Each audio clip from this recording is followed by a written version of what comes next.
What's up, guys? Welcome back to the Adam SRC YouTube channel. Today we're going to be specifically talking about my Scx24 here, its build, giving a rundown on its components, pricing, and additional we're going to be talking about the Muse Racing servo up on the front there, because I've had it for a little over 6 months now, and hint, it's still going strong. But anyhow, this video was actually requested by a viewer, so thank you for the idea of this video. I appreciate it. It's nice when the viewers actually give me a little idea for the video. Not only does it give me something to make, but it also gives you guys something to watch too that you guys actually wanted to watch. So, first off, I just want to address this. This is a 3D printed stand. If there's some interest, I can put it I'll put it in the description below, a link to its file, so you guys can make it. It houses, I have my little Altoids container where I keep all the necessities, screws and parts just for working on this rig up under there. So it's like a little garage, and then of course, as you can see, it's engraved with Scx24, and then it holds my car. So I thought it was pretty neat, and it keeps the tires from having flat spots. So anyhow, let's begin to talk about this. So the main thing that you guys are going to notice is we have the Muse Racing, I can't remember the style they call it, but the Muse Racing chassis, carbon fiber. I really like this chassis. It's actually quite strong. This car takes falls all the time, anywhere from little 1-foot falls all the way up to probably the biggest fall I've had with this chassis so far has probably been about 7 foot. And landing on the roof, it does fine. It's held up pretty well, and I'm pretty glad. Now, I am not running the windscreen. Normally there would be like a little clear plastic right there. I actually broke it when I was putting this together, and I was a little disappointed at first, but then I realized it actually is nice because you have to get your fingers all up through the cab here to get the battery in, and it's actually weight saving. So there's that. Now, additional, I am not running the little back cover that goes right there that usually folds down, covers the battery. It didn't fit quite. It would kind of work, but again, I went, well, it's just they're going to be a pain, and it's something that can break off, but most importantly, it's also additional weight up high. So I am not running that. Now, I'm going to pan over here and show you guys. I have a little list. If I can figure out a way where I don't give away any personal information, I will probably put a link to this Google document down in the description so you guys can check this out. This is a full build list to my car, and along with pricing and links. So this is quite literally everything you need besides the actual car. So there's the chassis. It's only $20, guys. That's what I like about a lot of these upgrades. As you can see, they're basically in the $20 price range. Which is great, especially if you're a kid, because a lot of times you can find little chores and you can get paid in $20 bills, which is kind of what I did. So it's kind of nice. You can look at it as, oh, I got a $20 bill today. That is an upgrade on my car. It's kind of just nice to have that. So next up, let's talk about the motor in here, because that's next up on my list. I am just running the Endura red motor. I am not running the purple motor. Have had no issues with the red motor so far. That's been in there well over a year now. Still going strong. I can't say I didn't have an issue with the stock. It never gave up on me, but of course, it just wasn't as powerful as this motor in there currently. Now, actually, I have checked recently, and I don't know when it came out, but Endura has released a Fat Viper, I think is what they call it. It's a brushless motor. I haven't checked into it too much. I've heard some good things about it and some bad things, like the motor's good, but the ESC isn't. So it'll be interesting. I don't know if I could squeeze it into this chassis. I don't know if I will, just because I'd have to move my battery in. I really don't have any big complaints about this system for being brushed. And I am not a competition guy. I have thought about entering this in competitions. I have a feeling it'd do pretty well. But I'm just not, I haven't gotten quite to the performance of a brushless setup, because they're also quite expensive. Now, if you go with a Furatech system, they're pretty expensive, about $100 around that range. That's just a rough price. The Endura Fat Viper setup is $70 with the ESC, which I've heard is actually not that good. So you might pair it with a like a Lizard Pro or something from Fury Tech.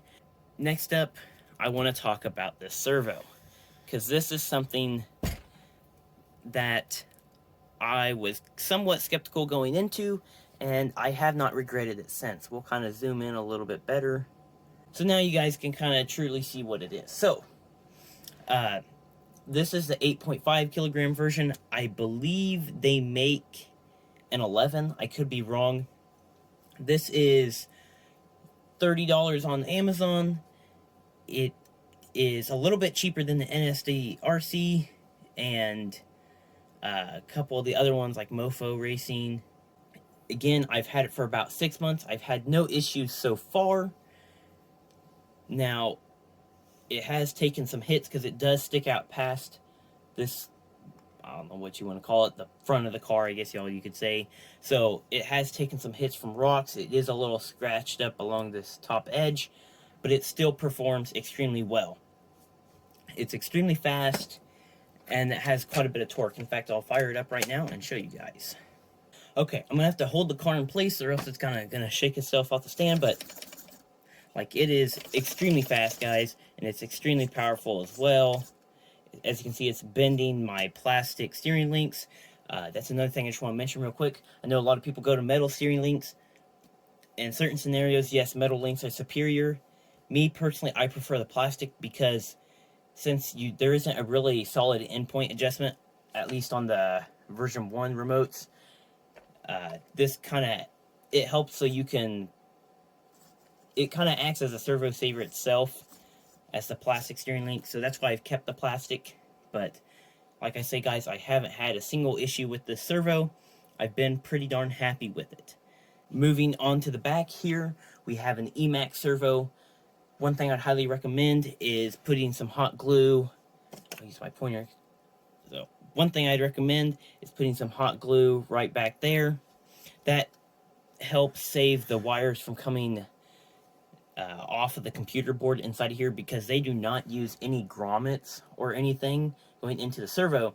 So when the wires wiggle outside of this casing, they're wiggling on the computer board and they eventually come off. I have a video showing it's real simple, guys, just a little hot glue and that's it. It also waterproofs the servo somewhat, a little bit there. Wouldn't recommend treating it like a submarine, but it does help.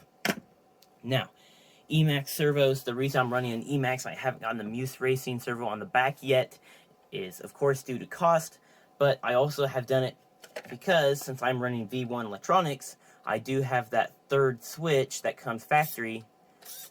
Now, the big deal with it is it's all or nothing. So, that servo is trying to push all the one way, and of course, you know, it's going to push harder than what the steering knuckles will allow. So again, that plastic steering link is acting like a servo saver, and this servo gets abused on the back, and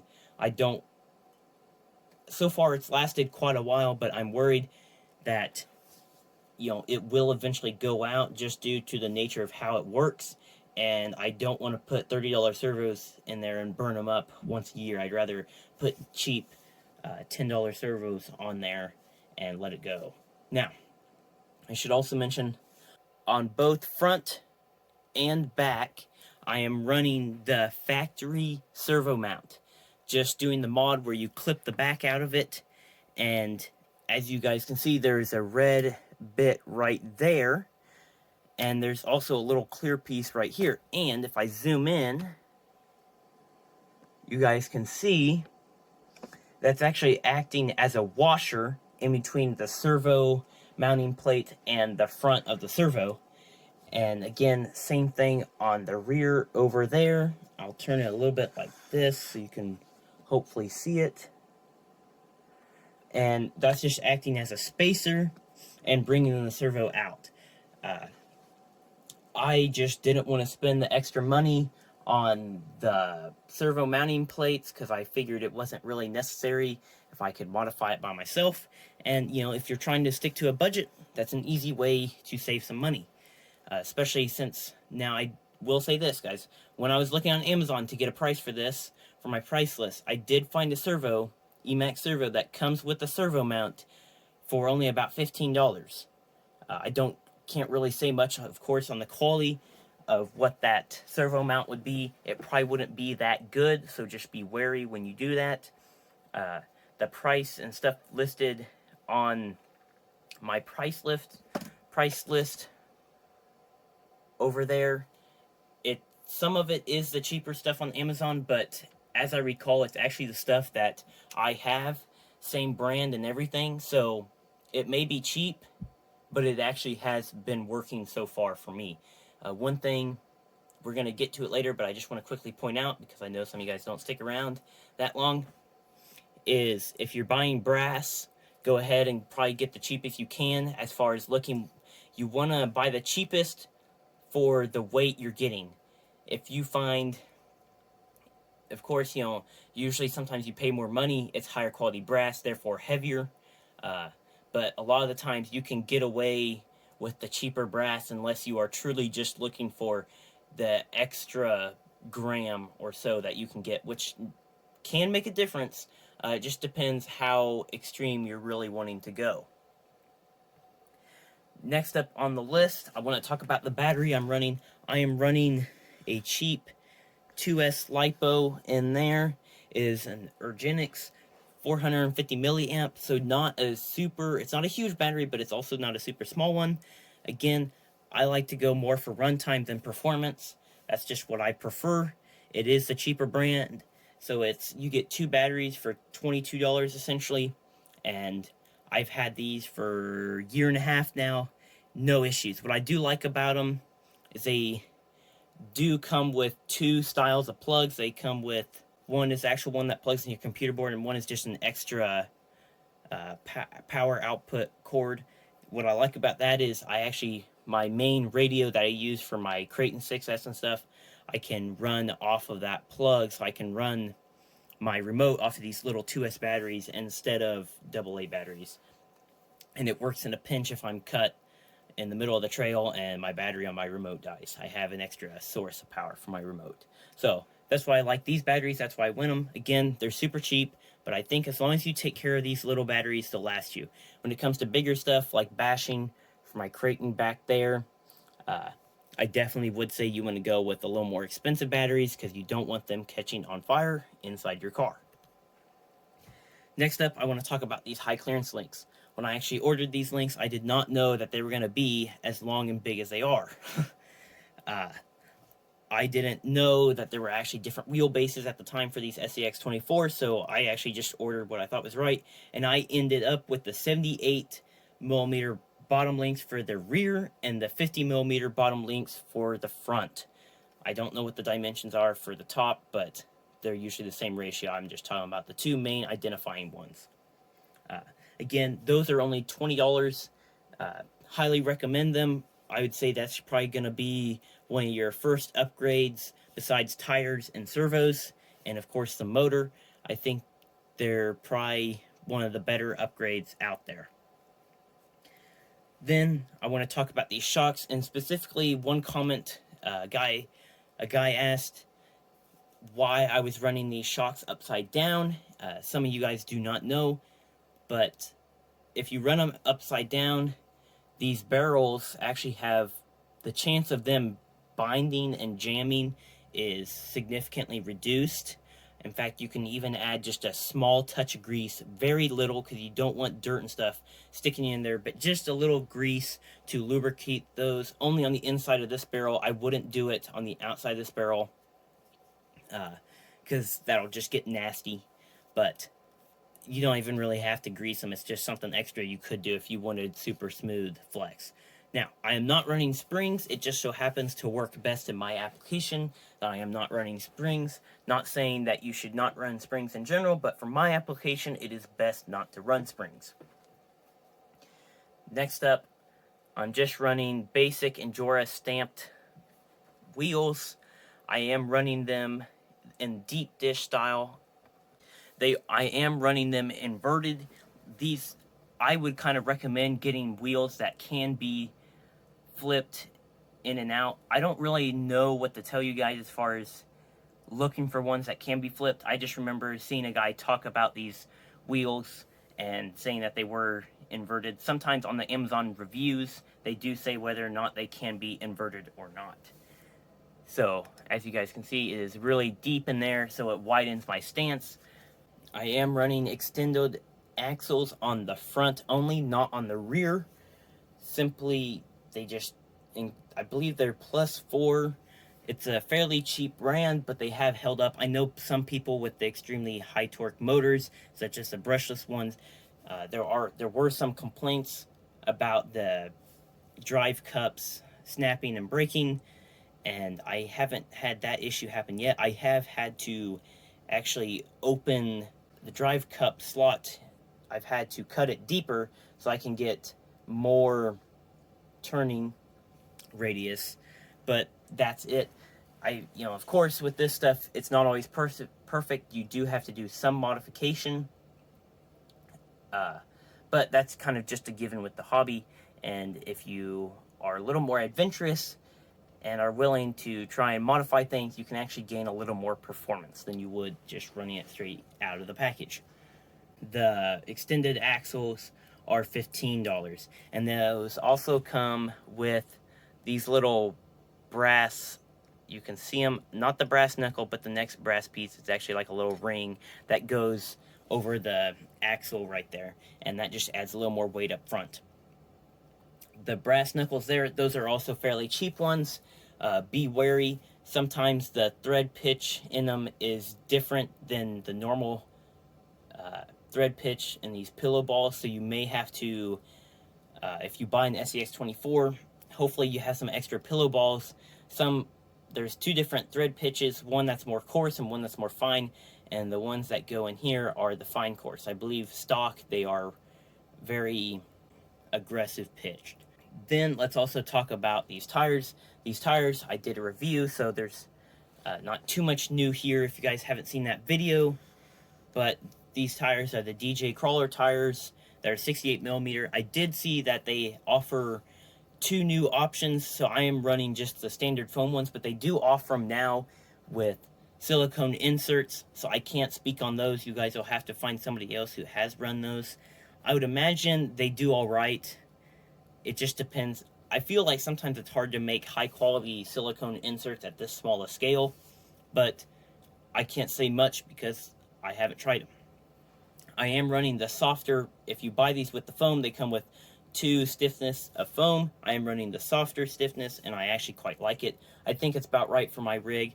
I can't remember how much it weighs, but I believe it's right around that 400 gram range. For the front diff cover, I'm running an MRC brand diff cover. I really like them. They're on the cheaper end, but they still seem pretty high quality. Now, it isn't the heaviest one out there, but for the price, I didn't think it was too bad. On the rear diff cover, I'm just running some cheap one that I bought a while back when I first got the car. So, nothing too fancy there. I have tried to keep the rear a little lighter than the front, just because just because usually you want a front weight bias rather than a rear. I believe it depends on your rig, but a good general rule is about 60-40. I wanted to show you guys this real quick too. The reason I have extended axles in the front only is to make the front wider than the rear, of course. And this is common in some comp crawlers, because when you're going through gates, the rear always follows in tighter than the fronts when you're turning and stuff. So for getting around gates and competition, the narrow rear end is usually a little better. Now, again, I'm not really ever putting this thing in competitions. It's just something I figured I'd do, and I've been happy with it so far, and it actually has come in handy at times. The last thing I'm going to mention today is these brass weight hangers. These I bought. These are pretty cheap. One thing to mention is with this new chassis, you can see how there's a gap up there on the front, and there isn't one on the back. The screws align in the pocket that is drilled into these brass weight hangers. does not align properly with the screws. And I haven't got around to dremeling that out to make it so it sits flush. Just kind of been lazy, but I also haven't had an issue with it. So that's just a little rundown of my car. Hopefully this helped some of you guys who were wanting an actual build list. I know some of this material I've always covered in my previous video when I talked about the comparison of these DJ crawler tires to the RC four-wheel drive Wranglers. But again, hopefully it just helps some of you guys out. But that's enough for today. Thanks for watching and consider subscribing.